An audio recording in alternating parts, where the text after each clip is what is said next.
Assalamualaikum warahmatullahi wabarakatuh. Saya ucapkan selamat pagi kepada yang terhormat dosen kami, Ibu Radiatu Zahra, dan saya ucapkan juga selamat pagi kepada teman-teman. Di video ini kami ingin mempresentasikan materi geopolitik. Sebelum mulai presentasi, izinkan kami memperkenalkan diri. Halo semuanya, perkenalkan nama saya Abel Dita Septiadi dengan NIM 21044111028. Perkenalkan, nama saya Abi Faulianwar dengan NIM 21044111072. Semua, perkenalkan nama saya Lala Salsabila dengan NIM 21044111022. Perkenalkan, nama saya Lilis Nurwulansari Kaswara dengan NIM 21044111002. Perkenalkan, nama saya Nadia Yasmin dengan NIM 21044111009. Saya Sintia Hardianti dengan NIM 210441058. Perkenalkan, nama saya Syifa Fauzia dengan NIM 21044111011. Selanjutnya, izinkan kami memulai presentasi materi pada hari ini. Materi ini terdiri atas 4 subbab. Subbab pertama membahas konsepsi geopolitik, subbab kedua membahas teori-teori geopolitik negara besar, subbab ketiga membahas wawasan Nusantara sebagai geopolitik Indonesia, dan subbab keempat membahas implementasi wawasan Nusantara di era global.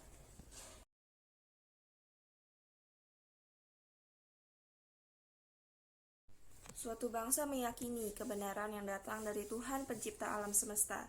Manusia mempunyai kelebihan dari makhluk lainnya melalui akal pikiran dan budi nuraninya. Namun, kemampuan menggunakan akal pikiran dan budi nuraninya tersebut terbatas, sehingga manusia yang satu dan lainnya tidak memiliki tingkat kemampuan yang sama. Ketidaksamaan menimbulkan perbedaan pendapat, kepercayaan, dan cara melihat serta memahami sesuatu. Perbedaan-perbedaan inilah disebut keanekaragaman. Dalam kehidupan berbangsa dan bernegara yang beragam, memerlukan perekat agar bangsa yang bersangkutan dapat bersatu, memelihara keutuhan negaranya.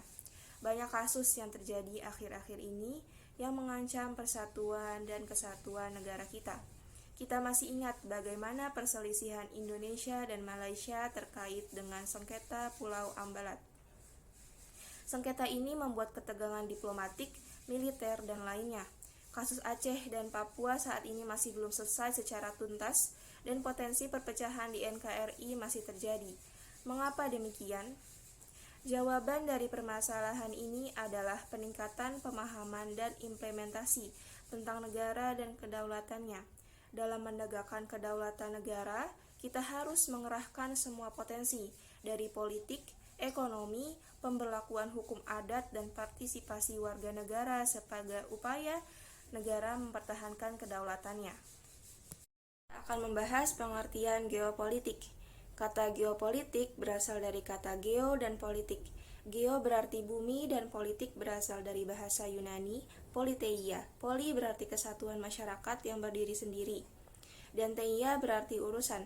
Sementara dalam bahasa Inggris, politik adalah suatu rangkaian asas, keadaan, cara, dan alat yang digunakan untuk mencapai cita-cita atau tujuan tertentu.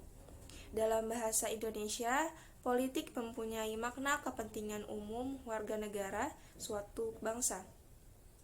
Politik merupakan suatu rangkaian asas, prinsip, keadaan, jalan, cara, dan alat yang digunakan untuk mencapai tujuan tertentu yang kita kehendaki. Untuk dapat mempertahankan negara, kita sebagai bangsa harus mempunyai kesatuan cara pandang yang dikenal sebagai wawasan nasional. Konsep wawasan nasional setiap bangsa memiliki perbedaan. Hal ini berkaitan dengan profil dari bangsa, sejarah, pandangan hidup, ideologi, budaya, politik, dan geografi. Konsep geopolitik ini memainkan peran yang sangat penting dalam pembinaan kerjasama dan penyelesaian konflik antar negara yang mungkin muncul dalam proses pencapaian tujuan. Geopolitik atau wawasan nasional Indonesia dinamakan wawasan Nusantara. Wawasan Nusantara merupakan cara pandang dan sikap bangsa Indonesia mengenai dirinya yang bhineka dan lingkungan geografinya yang berwujud negara kepulauan berdasarkan Pancasila dan UUD 1945. Wawasan Nusantara ini dijiwai dengan mengutamakan persatuan dan kesatuan wilayah dan tetap menghargai serta menghormati kebinekaan dalam setiap aspek kehidupan nasional untuk mencapai tujuan nasional. Selanjutnya, kita akan membahas pandangan pemikir politik mengenai geopolitik. Semula, geopolitik adalah ilmu bumi yang membahas masalah politik dalam suatu negara. Namun, berkembang menjadi ajaran yang melegitimasikan hukum ekspansi suatu negara. Hal ini tidak terlepas dari pendapat para penulis. Yang pertama, ada pendapat dari Karl Haushofer, yaitu teori panregional 4 kawasan benua. Teori ini menyatakan untuk menjadi jaya, bangsa harus mampu menguasai benua-benua di dunia yang dibagi atas 4 kawasan benua dan masing-masing dipimpin oleh satu bangsa: Pan-Amerika, Asia Timur, Rusia India, Eropa Afrika. Yang kedua ada pendapat dari Friedrich Ratzel, yaitu teori ruang. Teori ini mengatakan bangsa yang berbudaya tinggi akan membutuhkan ruang hidup yang makin meluas, karena kebutuhan sumber daya yang tinggi dan akhirnya mendesak wilayah bangsa yang primitif. Pendapat ketiga ada dari Rudolf Kellen, yaitu teori kekuatan. Teori ini mengatakan bahwa negara adalah satuan politik yang menyeluruh, serta sebagai satuan biologis yang memiliki intelektualitas. Dengan kekuatan yang dimiliki, ia mampu mengeksploitasi negara primitif agar negaranya dapat bersuasembada. Materi selanjutnya akan dijelaskan oleh Lilis. Baik, selanjutnya tentang kedudukan wawasan Nusantara. Wawasan Nusantara sebagai wawasan nasional bangsa Indonesia merupakan ajaran yang diyakini kebenaran oleh seluruh rakyat agar tidak terjadi penyesatan dan penyimpangan dalam upaya mewujudkan dan mencapai cita-cita dan tujuan nasional. Dengan demikian, wawasan Nusantara menjadi landasan visional dalam menyelenggarakan kehidupan nasional. Fungsi wawasan Nusantara. Wawasan Nusantara berfungsi sebagai pedoman, motivasi, dorongan, serta rambu-rambu dalam menentukan segala kebijaksanaan, keputusan, tindakan, serta perbuatan bagi penyelenggara negara di tingkat pusat dan daerah, maupun bagi seluruh rakyat Indonesia dalam kehidupan bermasyarakat, berbangsa, dan bernegara. Berikutnya tentang teori-teori geopolitik negara besar. Yang pertama, teori geopolitik Friedrich Ratzel. Friedrich Ratzel tahun 1844 sampai 1904 berpendapat bahwa negara itu seperti organisme yang hidup. Pertumbuhan negara mirip dengan pertumbuhan organisme yang membutuhkan ruangan untuk tumbuh berkembangnya organisme hidup. Makin luas ruang hidup, maka negara akan semakin bertahan kuat dan maju. Oleh karena itu, jika negara ingin tetap hidup dan berkembang, butuh ekspansi atau perluasan wilayah sebagai ruang hidup. Teori ini dikenal sebagai teori organisme atau teori biologis. Teori yang kedua yaitu teori geopolitik Rudolf Kellen. Rudolf Kellen tahun 1864 sampai 1922 menyatakan bahwa negara adalah suatu organisme, bukan hanya mirip. Pandangan Ratzel dan Kellen hampir sama. Keduanya mengajukan paham ekspansionisme yang melahirkan ajaran adu kekuatan atau power politics atau theory of power. Teori selanjutnya yaitu teori geopolitik Karl Haushofer, melanjutkan pandangan Ratzel dan Kellen, terutama pandangan tentang Lebensraum atau ruang hidup, dan paham ekspansionisme. Jika jumlah penduduk suatu wilayah, suatu negara semakin banyak sehingga tidak sebanding lagi dengan luas wilayah, maka negara tersebut harus berupaya memperluas wilayahnya sebagai ruang hidup bagi warga negara. Untuk mencapai maksud tersebut, negara harus mengusahakan yang pertama yaitu autarki, yaitu cita-cita untuk memenuhi kebutuhan sendiri tanpa tergantung kepada negara lain. Yang kedua yaitu wilayah-wilayah yang dikuasai atau pan-regional, misal pan-Amerika, pan-Asia Timur, pan-Rusia India, dan pan-Eropa Afrika. Teori Haushofer dipraktikkan oleh Nazi Jerman sehingga terjadi Perang Dunia yang Kedua. Teori selanjutnya yaitu teori geopolitik Halford Mackinder. Halford Mackinder mempunyai konsepsi geopolitik yang lebih strategik, yaitu dengan penguasaan daerah-daerah jantung dunia. Dikenal teori daerah jantung. Barang siapa menguasai daerah jantung atau Eropa Timur dan Rusia, maka ia akan menguasai pulau dunia yaitu Eropa, Asia, dan Afrika yang pada akhirnya akan menguasai dunia. Selanjutnya yaitu teori geopolitik Albert Speer mengembangkan lebih lanjut konsepsi geopolitik yaitu selain kekuatan darat, diperlukan kekuatan maritim. Teori Albert Speer perlu memanfaatkan dan mempertahankan sumber daya laut, juga akses laut. Berdasarkan hal tersebut, muncul konsep wawasan bahari atau konsep kekuatan di laut. Barang siapa menguasai lautan, maka akan menguasai kekayaan dunia. Selanjutnya yaitu teori geopolitik Giulio Douhet William Michael. Keduanya memiliki pendapat lain yaitu kekuatan dirgantara lebih berperan dalam memenangkan peperangan melawan musuh. Untuk itu, mereka berkesimpulan bahwa membangun armada atau angkatan udara lebih menguntungkan karena memungkinkan beroperasi sendiri tanpa dibantu oleh angkatan lainnya. Di samping itu, angkatan udara dapat menghancurkan musuh di kandangnya musuh itu sendiri atau di garis belakang medan peperangan. Berdasarkan hal ini, maka muncullah konsepsi wawasan dirgantara atau konsep kekuatan di udara.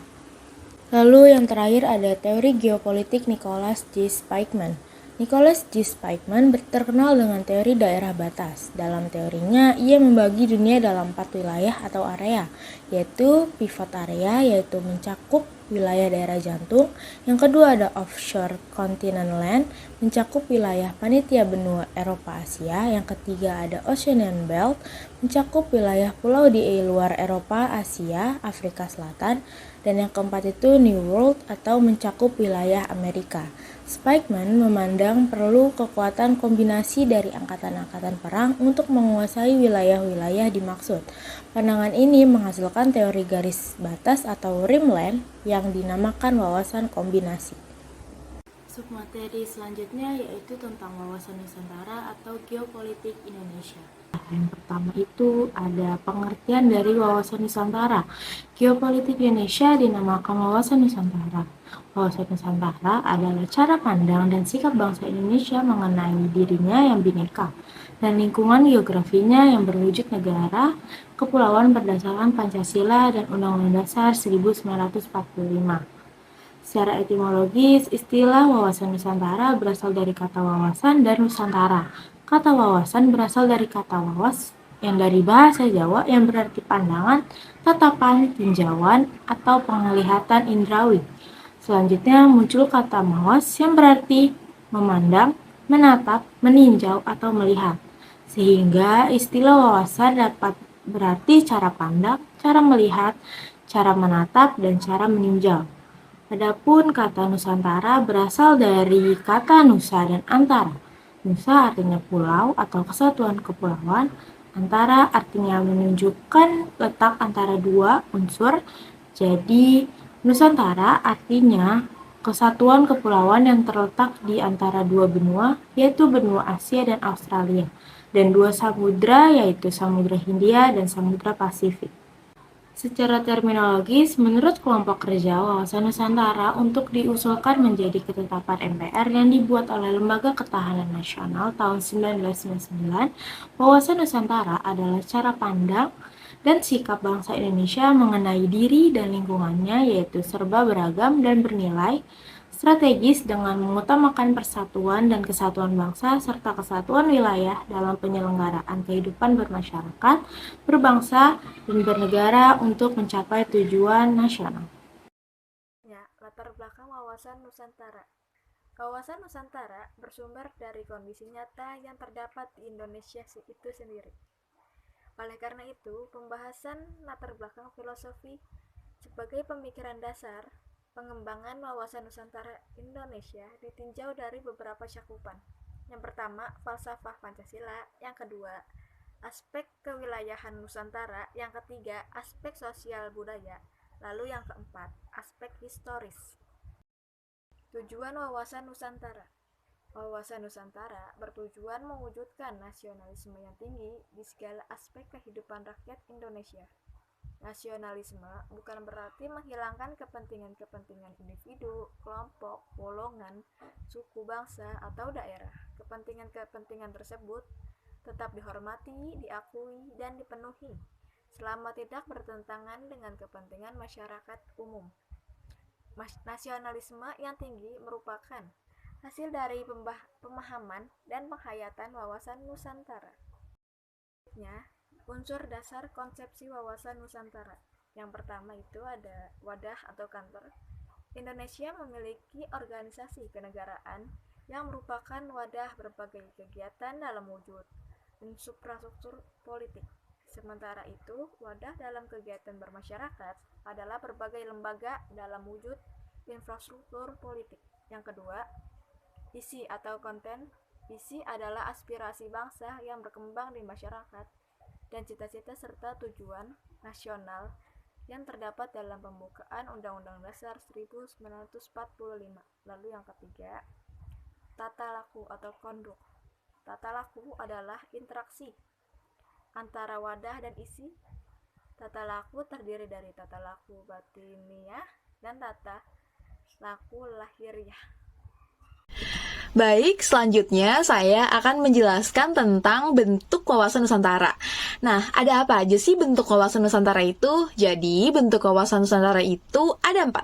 Yang pertama, wawasan Nusantara sebagai landasan konsepsi ketahanan nasional. Nah, yang kedua, wawasan Nusantara sebagai wawasan pembangunan nasional menurut UUD 1945. Yang ketiga, wawasan Nusantara sebagai wawasan pertahanan dan keamanan negara. Dan yang keempat, wawasan Nusantara sebagai wawasan kewilayahan. Selanjutnya, mari kita bahas satu persatu yuk. Yang pertama, wawasan Nusantara sebagai landasan konsepsi ketahanan nasional. Maksudnya apa sih? Nah, jadi hal ini itu berarti konsepsi wawasan Nusantara dipandang sebagai konsepsi politik ketatanegaraan dalam upaya mewujudkan tujuan nasional. Kalau ketahanan nasional itu apa? Jadi, ketahanan nasional itu merupakan geostrategis nasional untuk mencapai sasaran-sasaran yang telah ditegaskan dalam wawasan Nusantara. Untuk itu, ketahanan nasional perlu dibina, dipelihara, dan ditingkatkan dengan berpedoman kepada wawasan Nusantara. Yang kedua, wawasan Nusantara sebagai wawasan pembangunan nasional menurut UUD 1945. Nah, jadi konsep ini itu mewajibkan MPR membuat GBHN, yaitu garis-garis besar haluan negara. Nah, kalau sekarang tuh namanya bukan GBHN lagi, tapi RPJM. RPJM itu Rencana Pembangunan Jangka Menengah. Nah, GBHN dan RPJM ini merupakan wujud dari wawasan pembangunan nasional. Yang ketiga, wawasan Nusantara sebagai wawasan pertahanan dan keamanan negara. Maksudnya apa sih? Nah, jadi maksud dari wawasan Nusantara sebagai wawasan pertahanan dan keamanan negara adalah pandangan geopolitik Indonesia dalam mengartikan tanah air Indonesia sebagai satu kesatuan yang meliputi seluruh wilayah dan segenap kekuatan negara. Yang keempat, wawasan Nusantara sebagai wawasan kewilayahan. Nah, sebagai faktor eksistensi suatu negara, wilayah nasional ini perlu ditentukan batas-batasnya agar tidak terjadi sengketa dengan negara lain. UUD 1945 itu tidak menjelaskan secara jelas tentang batas negara Indonesia. Nah, maka dari itu, wawasan Nusantara di sini berfungsi sebagai pembatas negara untuk menghindari adanya sengketa wilayah dengan negara lain. Nah, bagaimana teman-teman? Penjelasan bentuk wawasan Nusantara tadi, sudah paham belum? Kalau sudah paham, mari kita lanjut ke pembahasan selanjutnya. Pembahasan selanjutnya yaitu arah pandang wawasan Nusantara. Nah, jadi arah pandang wawasan Nusantara ini terbagi menjadi 2. Yang pertama yaitu arah pandang ke dalam, dan yang kedua arah pandang keluar. Mari kita bahas satu persatu. Jadi, untuk arah pandang ke dalam mengandung arti bahwa bangsa Indonesia harus peka dan berusaha untuk mencegah dan mengatasi secepat mungkin faktor-faktor penyebab timbulnya disintegrasi bangsa dan harus mengupayakan terpeliharanya persatuan dan kesatuan. Tujuan dari arah pandang ke dalam adalah menjamin perwujudan persatuan dan kesatuan seluruh aspek kehidupan nasional. Nah, arah pandang yang kedua yaitu arah pandang keluar. Maksudnya apa sih? Nah, jadi maksudnya adalah arah pandang keluar ini mengandung arti bahwa kehidupan internasional bangsa Indonesia harus mengamankan kepentingan nasionalnya dalam semua aspek kehidupan politik, ekonomi, sosial, budaya, maupun pertahanan dan keamanan demi tercapainya tujuan nasional. Nah, jadi tadi adalah penjelasan tentang arah pandang wawasan Nusantara. Jadi ada arah pandang ke dalam, ada arah pandang keluar. Nah, gimana? Sudah paham belum teman-teman? Kalau sudah paham, mari kita lanjut ke pembahasan selanjutnya, yaitu tentang implementasi wawasan Nusantara.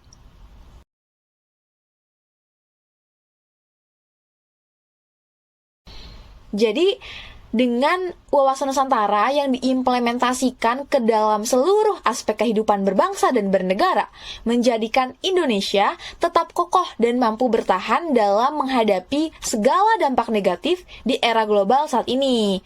Nah, lalu apa sih tujuan implementasi wawasan Nusantara ini? Jadi, tujuan dari implementasi wawasan Nusantara di era global saat ini adalah untuk menjamin terlindunginya kepentingan nasional dalam dunia yang terus berubah tanpa batas. Selain itu, ikut serta dalam mewujudkan ketertiban dunia yang berdasarkan kemerdekaan, perdamaian abadi, dan keadilan sosial, serta membina kerjasama dan saling menghormati di antara sesama bangsa yang ada di dunia. Oke, sekian dari saya. Selanjutnya akan dilanjutkan oleh Cynthia. Selanjutnya yaitu adalah implementasi wawasan Nusantara dalam kehidupan politik. Yang A, pelaksanaan kehidupan politik yang diatur berdasarkan undang-undang dan peraturan yang berlaku, serta mementingkan kepentingan persatuan dan kesatuan bangsa secara demokratis dan adil. Yang B, pelaksanaan kehidupan bermasyarakat dan bernegara harus dilakukan sesuai dengan hukum yang berlaku, dan semua warga negara tanpa terkecuali harus memiliki dasar hukum yang sama. Yang C, mengembangkan hak asasi manusia dan sikap pluralisme untuk mempersatukan berbagai suku, agama, ras, dan bahasa yang berbeda-beda. Kemudian, penguatan komitmen politik terhadap partai politik dan lembaga pemerintahan. Dan yang terakhir, memperkuat peran Indonesia di kancah internasional dan memperkuat diplomat. Kemudian berikutnya yaitu implementasi wawasan Nusantara dalam kehidupan ekonomi. Yang A, wilayah Nusantara merupakan potensi ekonomi yang besar, sehingga pembangunan ekonomi harus memaksimalkan potensi yang tersedia. Berikut adalah beberapa potensi tersebut. Yang pertama yaitu posisi di Katulistiwa serta tanah yang subur. Kemudian luas wilayah laut dengan diakuinya ZEE atau zona ekonomi eksklusif. Selanjutnya, Indonesia mempunyai hutan tropis yang cukup luas. Kemudian Indonesia memiliki hasil tambang dan minyak yang relatif besar, serta Indonesia memiliki jumlah penduduk yang besar. Nah, yang B, pembangunan ekonomi harus memperhatikan keadilan dan keseimbangan antar daerah. Selanjutnya, partisipasi seluruh masyarakat Indonesia itu dibutuhkan dalam pembangunan ekonomi serta didukung dengan pemberian fasilitas kredit mikro guna mengembangkan usaha kecil dan menengah. Kemudian implementasi wawasan Nusantara dalam kehidupan sosial. Yang A, mengembangkan keserasian di dalam kehidupan bermasyarakat yang memiliki banyak keragaman, baik budaya, status sosial, ras, serta daerah dengan tingkat kemajuan yang sama dan seimbang dengan kemajuan bangsa. Kemudian yang B, pembangunan bidang sosial harus berorientasi pada pelestarian dan pengembangan budaya Indonesia. Selanjutnya, implementasi wawasan Nusantara kepada kehidupan pertahanan dan keamanan. Yang pertama, kegiatan pembangunan pertahanan dan keamanan harus memberikan kesempatan kepada setiap warga negara untuk berperan aktif. Bela negara adalah kewajiban setiap warga negara. Oleh karena itu, peran warga negara perlu ditingkatkan lagi. Misalkan menjaga lingkungan tempat tinggal, melaporkan hal-hal yang mengganggu keselamatan dan keamanan kepada aparat, bahkan kegiatan pembelajaran militer. Yang kedua, menumbuhkan rasa persatuan, sehingga ancaman suatu daerah atau pulau juga menjadi ancaman bagi daerah lain dengan membangun solidaritas antar warga negara yang berbeda. Dengan kekuatan keamanan, program seperti mengikut sertakan siswa, mahasiswa, serta masyarakat dalam kegiatan operasional TNI dari suatu daerah dengan daerah lain dapat menumbuhkan rasa persatuan. Yang ketiga, membentuk TNI yang profesional dan menyediakan sarana dan prasarana yang memadai untuk operasi keamanan di wilayah Indonesia, terutama di pulau-pulau dan daerah terluar Indonesia. Selanjutnya ada manfaat implementasi wawasan Nusantara di era global. Yang pertama, penerimaan dan pengakuan konsep Nusantara di forum internasional. Yang kedua, perluasan wilayah sebagai ruang hidup memberikan potensi sumber daya yang besar untuk meningkatkan kesejahteraan rakyat.